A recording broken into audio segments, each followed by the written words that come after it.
Šodien mums ir brīnišķīga tēma par to, ka mēs varam būt liecinieki, Kristus liecinieki. Un pirms mēs sākam šo nodarbību, kā vienmēr pateiksimies Kungam un lūgsim viņa žēlastību. Mīļais Kungs, paldies Tev, ka mēs varam būt Tavā vārdā šodien, vai tiešsaistē, vai vēlāk, kad cilvēki skatīsies šos ierakstus un tiks stiprināti un pamācīti Dievu vārdā. Un tagad, lai Tavs svētais gars nāk, lai viņš vada mūs Tavu vārdu patiesībā, lai mums nāk skaidrība par Tavu vārdu, ka mēs varam saprast un to pielietot Jēzus varnajā vārdā. Āmen. Es sveicinu visus, kas ir piesaistījušies, un arī padalies ar šo ierakstu, lai arī kādi citi to var redzēt, tikt stiprināt ticībā un mācīties. Šodien mums ir tēma, brīnišķīgs sveiciens Sintijai un arī Opim noteikti, jā, un arī visiem pārējiem. Prieks jūs redzēt. Šodien mums ir tēma būt Kristus lieciniekam. Tas jau ietver tādu drosmi, ka tu vari liecināt vismaz šī brīdī, kad lielākā daļa Latvijas sabiedrības, viņi nav tādi dedzīgi, nodevušies ticīgi Kristum. Un tas ir, ka tad, kad tu sāc runāt par Kristu, tas ir tā kā iet pret straumi. Un tādēļ tas prasa tādu lielu drosmi. Un arī, protams, ienaidnieks, viņš negrib, lai viņa valstība tiek iztukšot un debesis piepildīts. Un viņš arī tīri dabiskajā tajā jomā mēģinās tevi apstādināt un dot kādas bailes. Tādēļ mēs šodien skatāmies, cik svarīgi ir būt lieciniekam un kā mēs varam būt efektīgāki Kristus liecinieki. Un pirms mēs uzsākam tātad to tēmu tālāk, lasīsim no vēstules romiešiem. Vēstule romiešiem 10. nodaļa un būs vairāki panti. Romiešiem 10. nodaļa, vispirms 13, 14, 15. Jo ik viens, kas piesauc tā kunga vārdu, tiks izglābts. Un mēs gribam, lai viss tiek izglābti. Dievs grib, lai viss tiek izglābti. Un tā tad ir jāpiesauc kunga Jēzus Kristus vārds. Lasam tālāk. Bet kā lai piesauc, kam nav ticējuši? Un kā lai tic tam, par ko nav dzirdējuši? Lai piesauktu Jēzus vārdu, lai kļūtu izglābti, lai būtu mūžīgā dzīvība, ir jādzird šis vārds. Saka pēc manis, jādzird. Bet kā lai dzird, ka nav kas sludina? Tātad kādam ir jārunā tā vēsts, un daudzreiz cilvēki saka, īpaši no kādām tradicionālām draudzēm, viņi saka, ar savu dzīvesveidu, tu nevar runāt Dievu vārdu, tu nevar sludināt, ja tu to neizdzīvo. Jā, dzīvesveidam noteikti ir sava vieta, bet šeit Dieva vārds saka, ka nevar ticēt, ja nedzird, un lai dzirdētu, kādam ir jāpasludina. Un vēl brīnišķīgi 15. Un kā lai sludina, kad nav sūtīti, jo ir rakstīts, cik tīkams to kājas, kas pauž labo vēsti. Un tad kāds var sacīt, jā, es jau neesmu evaņģēlists, un lai evaņģēlisti iet un dara to darbu, tā kā arī man ar mācītāju Kasparu, ka mums agrāk sacīja, jūs jau tādi evaņģēlisti esat, jums ir brīnišķīgi. Ne, mēs neesam evaņģēlisti, mēs vienkārši ejam un daram to darbu, kas katram vienam ir jādara, un arī mācītājiem, jo Dievs bija pamudinājis daudz kāds jau atpakaļ, es domāju, kādi 15 gadi atpakaļ, ka vajag iziet no draudzes 4 sienām, no savas komforta zonas, un vajag pasludināt vēsti ārpusē, un vajag uztaisīt pusdienas, tādas skaistas pusdienas, tie, kas nevar samaksāt, vai tie ir bezpajumtnieki, vai kādi citi trūcīgi cilvēki, un vajag viņus aicināt tajās pusdienās, un tad, kad viņi fiziski tiek pabarot, tad arī pasludināt to vēsti. Un tas bija veids, kā Dievs mūs vadīja ārā no tā ierastā, lai no tā soļa, ko mēs varam uz nākošo. Un tas prasīja tādu lielu ticības spēku.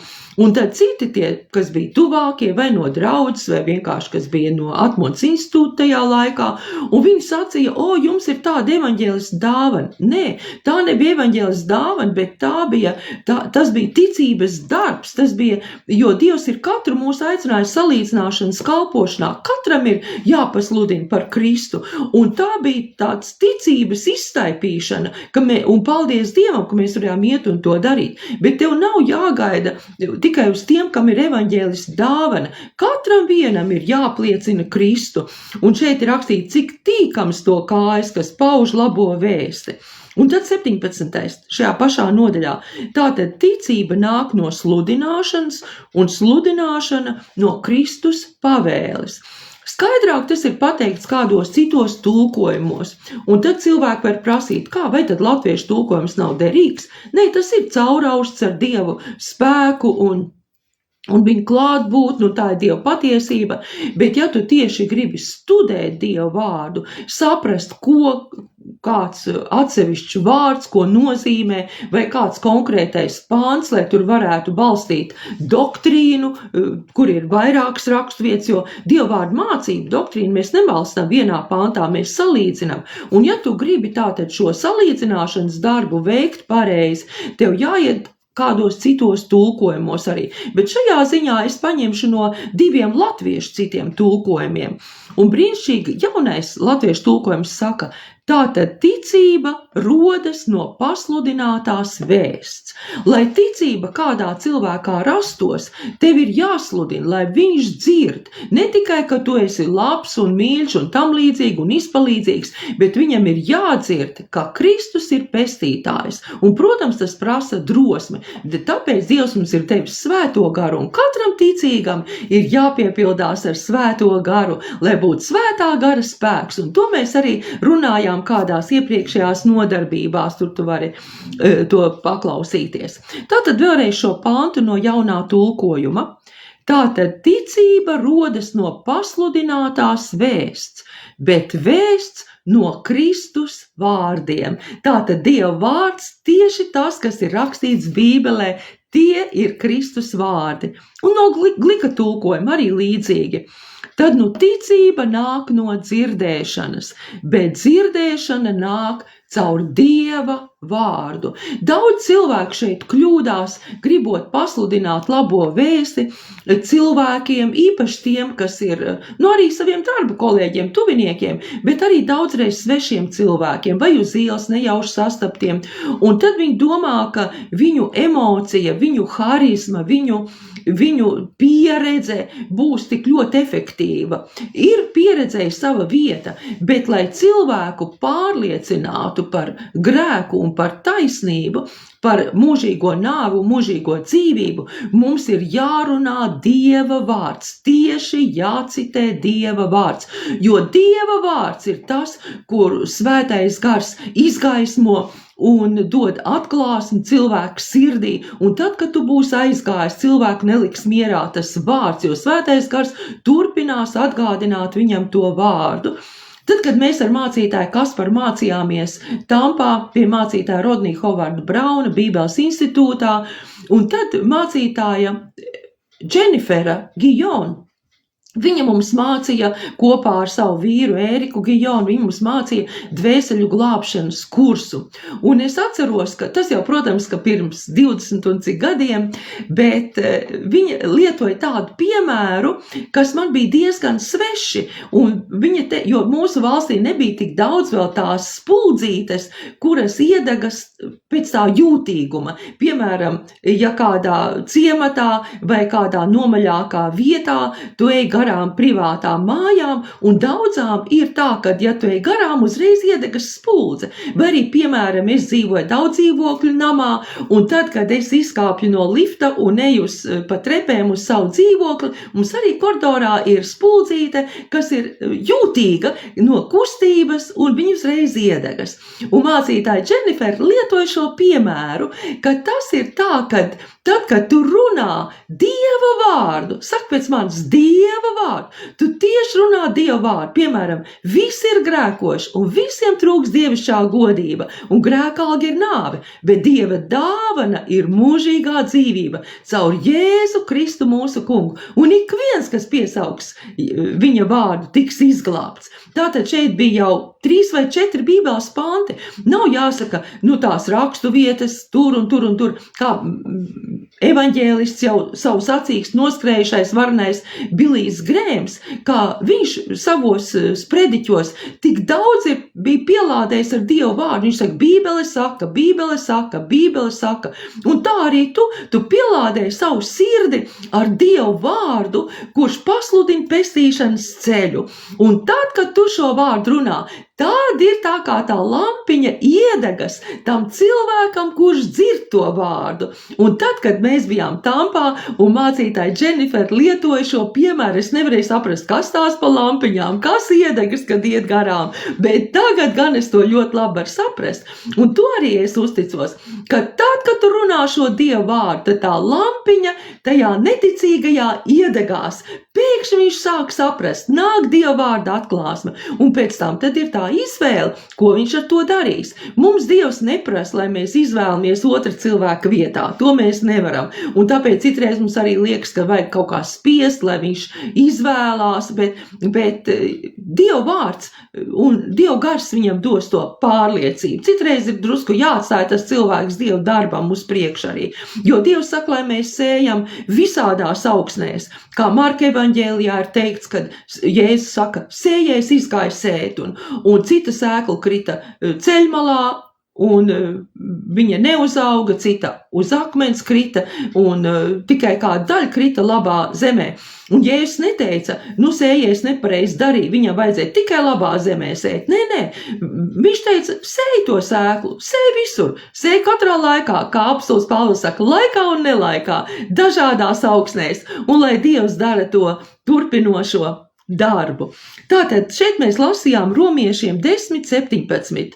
Tātad ticība rodas no pasludinātās vēsts, vai glika tulkojumā, tad ticība nāk no dzirdēšanas, bet dzirdēšana nāk caur Dieva vārdu. Saka pēc manis, man ir jāpasludina. Man ir jārunā. Tas neatiecās, nesaka, tā kā tev, tā kā uz mani, bet saki pats uz sevi. Man ir jāpasludina, man ir jārunā. Un tu redzēsi varens Dieva augļus, un tas tev iepriecinās. Un tad, kad mēs sludinam Dieva vārdu, tas ir tāds prieks, ko nekas cits tev nevar iedot. Tas ir dvēseļu glābēja prieks, un Jēzus Kristus pats tevi mūžībā par to atalgos. Tātad iesim tālāk. Apostuļu darbi 1:8. Apostuļu darbi 1:8. Un šeit Dieva vārds mums saka, bet jūs dabūsiet spēku, kad svētais gars būs nācis pār jums un būsiet mani liecinieki. Un tad viņš min gan Jeruzālemē, gan Jūdejā, un Samarijā, un līdz pašam pasaules galam. Protams, ka mums nav jābrauc uz Izraēlu, lai tajā zemē sludinātu vispirms, bet tas ir vispirms savos tuviniekos, savās mājās un tā. Un tad tālāk un tālāk. Bieži cilvēki iekrīt kompromisā tādēļ, ka viņi nav uzreiz nostājušies par Kristu. Un es varētu ieteikt, ja tu ieej jaunā darba vietā, mēģini uzreiz atrast iespēju, ka tu vari pacelt šo ticības karogu. Jo, ja tu ej tā pamazām tālāk un tālāk domājot, lai vispirms mana dzīve liecina, tad tālāk ejot ir tas grūtāk izdarīt. Labāk uzreiz pacel šo ticības karogu, un tad arī tu nedzīvos kompromisā. Šis Dieva vārds saka, jūs dabūsiet spēku no svētā gara un būsiet man liecinieki. Tātad šis spēks no svētā gara, ko Dievs mums dod, ir, lai mēs būtu liecinieki.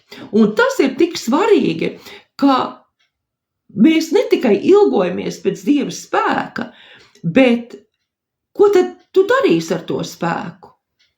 Un es gribu īsi padalīties ar liecību, kas notika ar mani šajā nesenajā konferencē, un Dievs bija runājis lai mēs braucam ar vīru gan Tampā uz nedēļas konferenci, kas bija Ministers and Leaders Conference pie mācītāja Rodney Howard Brauna, kur mēs mēģinam arī gadā vismaz reizi nokļūt, lai stiprinātos un saņemt atkal jauns norādījumus no Dieva.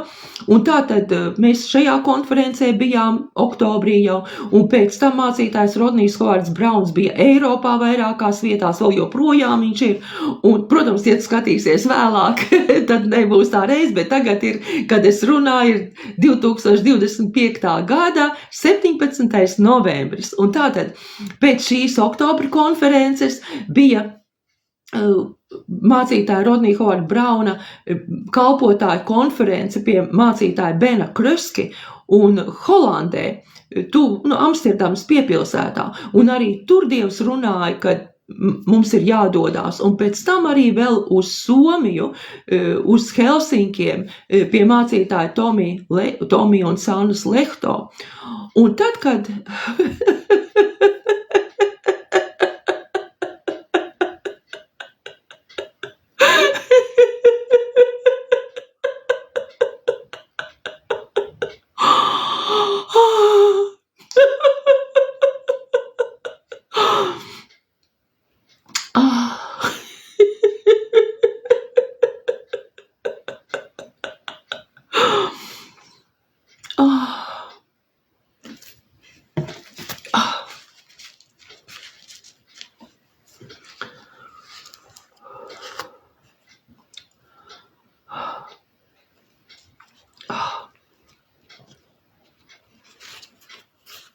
es dziedu slāvā, aleluja, Dieva uguns nonāca, Dieva uguns nonāca, Dieva uguns nonāca.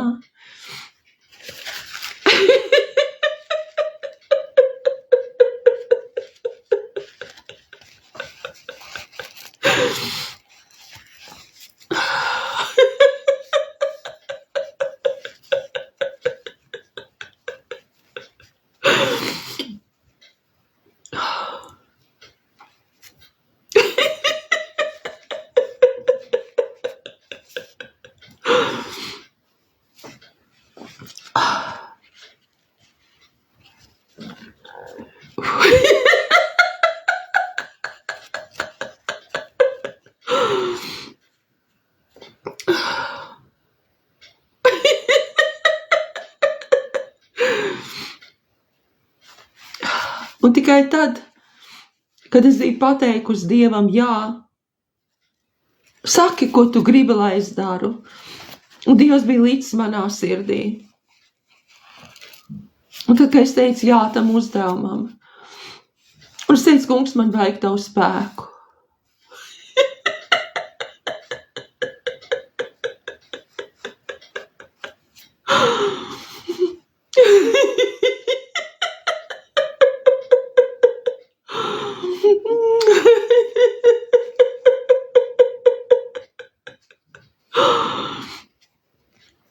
Tikai tad nonāca Dieva uguns. Tikai tad spēks darīt to liecinieka darbu. Spēks darīt. Spēks iet, spēks pasludināt. Spēks iet ārā no komforta zonas. Spēks iet ārā no 4 draudzes sienām. Spēks būt par liecinieku darba vietā. Tie, kas dzīvo ar kādiem neticīgajiem savā ģimenē, spēks nostāvēt, spēks būt lieciniekam.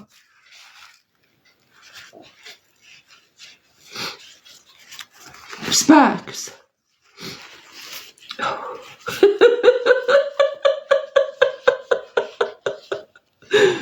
Nostāties par Kristu savu draugu priekšā. Spēks. 2. Timotejam 1:7. 2. Timotejam. Paldies, Jēzu. Paldies, Jēzu. Paldies, Jēzu. Paldies, Jēzu. 2. Timotejam 1:7.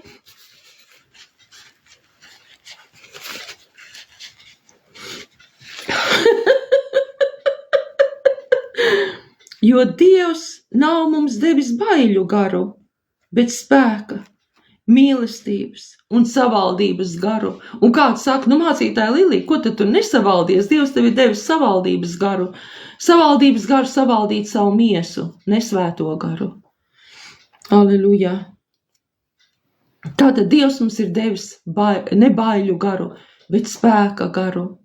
Nesen dzirdēju liecību no kādas meitenes, un viņa teica, ka viņa gāja evanģelizācijā kopā ar citiem, un tāds bailes uznāca, un Sātans grib tev turēt bailē, zini, ir vai nu baiļu gars vai ticības gars, un baiļu gars nekādā mērā, pilnīgi nepako, nav no Dieva, dzen viņu projām, runā Dievu vārdu, un viņa sacīja, es runāju visu laiku šo 2. Timotejam 1:7, Dievs man nav devis baiļu garu, un tad viņa varēja glābt cilvēkus Jēzum, daudz vairāk kā viņa bija iedomājusies. Dievs tev ir devis spēka garu, mīlestības garu mīlēt pietiekoši, to neglābto, lai viņam pateikt par Jēzu, cik ļoti Dievs viņu mīl. Un tad 8. Tad nekaunies liecināt par mūsu kungu. Mums vajag pareizā veidā kaunēties grēkot, bet liecināt drosmi. Un tu saki, man nav tā drosme, tad prasa, lai Dievs tev piepilda. 9. Jo Dievs ir izglābis mūs un aicinājis ar svētu aicinājumu. Un pirmais aicinājums ir, protams, pašam nonākt debesīs, bet tad paņemt uz debesīm līdz tik daudz cilvēku, cik vien iespējams. Protams, dzīvesveids arī ir liecība. Īpaši mājās, kad tu dzīvo, apostols Pēters saka sievām, kurām ir neglābti vīri, lai necenšās tik daudz sprediķot viņiem, un bieži tas jau ir pietiekoši, bet lai ar savu dzīvi, ar savu raksturu parāda Kristu un tā iegūst savus neticīgos ģimenes locekļus Kristumu, vai arī darba vietā. Tu nevari braukt ar muti tikai un nestrādāt darbu. Tev ar savu dzīvesveidu tev jāliecina, bet lai tev neapstādina šie sātana meli, es vēl neesmu pietiekoši svēts, lai es varētu liecināt. Nē, abi divi, lai ir Dieva vārds, lai skan, un arī dzīvesveids. Un šeit brīnišķīga rakstu vieta Salamana pamācības 11:30. Salamana pamācības 11:30.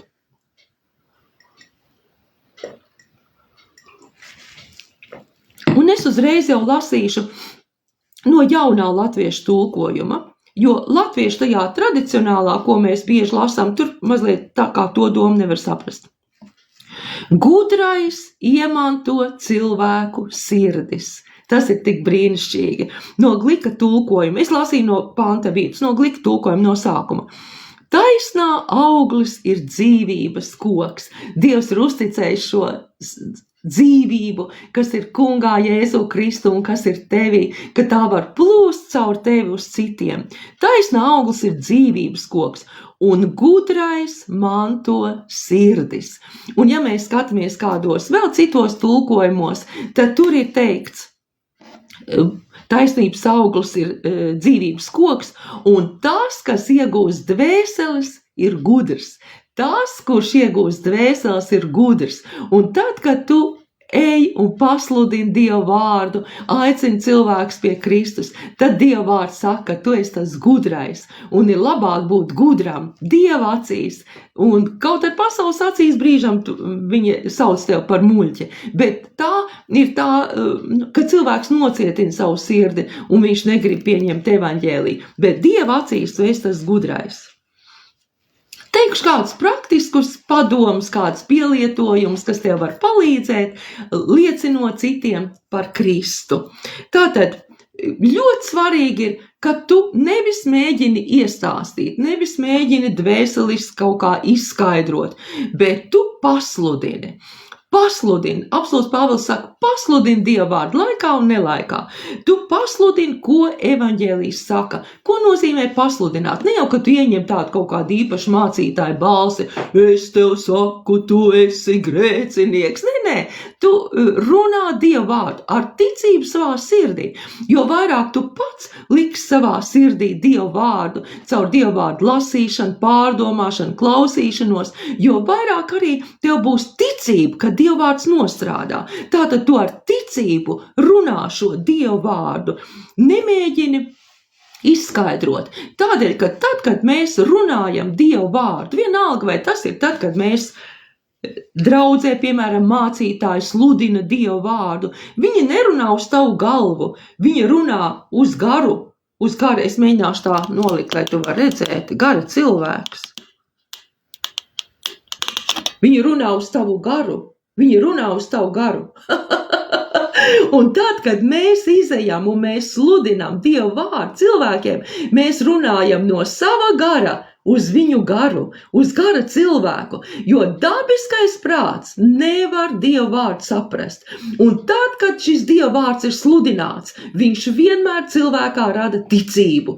Un tas ir brīdis, kad viņam ir jāizvēlās. Un arī vecajā derībā ir teikts, daudzi cilvēki ir izvēles ielejā. Un bieži cilvēki ir izdarījuši nepareizi izvēli par Kristu. Bet tad, kad tu sludini Dievu vārdu un viņi to dzird, viņi var izdarīt to pareizo izvēli par Kristu.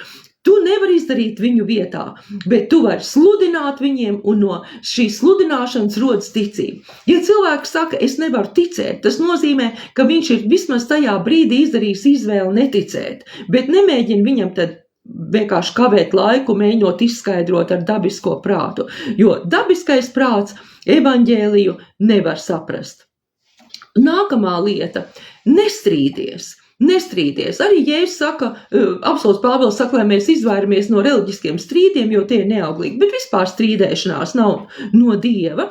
Un īpaši, ja mēs esam izgājuši ielās pasludināt, nepavadi laiku velti ar cilvēku strīdoties, kaut ko pierādot, jo Dieva vārds ir vislielākā liecība.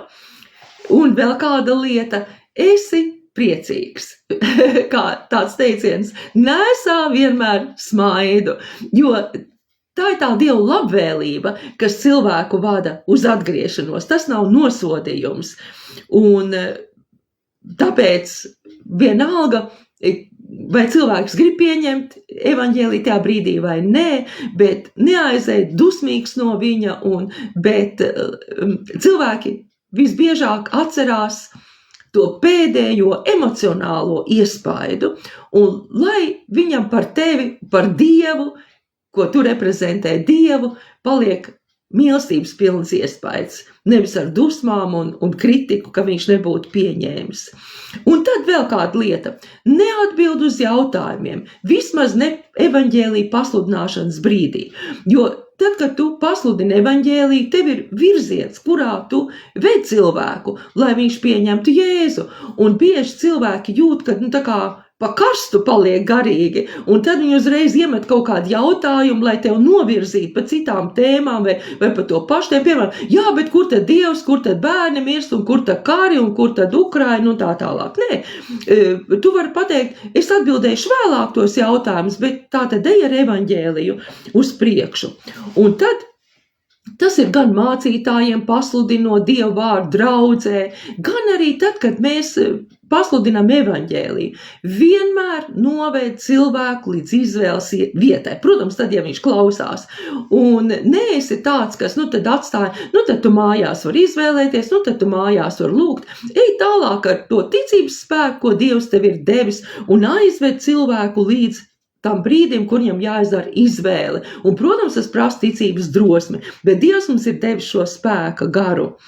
Tad sludini Dievu labestību, nevis tiesāšanu, to jau pieminēju. Un arī necenties tā gari runāt, jo būs tikai daži cilvēki, kuriem būs laiks garām diskusijām, bet ietēr to sakāmo, to Dievu vārdu, salīdzinoši tādā īsā, uztvert spējamā formā, un tāpēc ir arī ļoti labs, ko mācītājs Rodnijs Hovards Brauns iesaka, ka ir šis evaņģelizācijas skripts, dvēseļu glābšanas plāns, kurš ir īsumā, tur ir tikai Dieva vārds un noved cilvēku līdz izvēles vietai, tur lūkšana pat uzrakstīta arī priekšā, un daudzi no jums jau arī esat lietojuši šo evaņģelizācijas skriptu.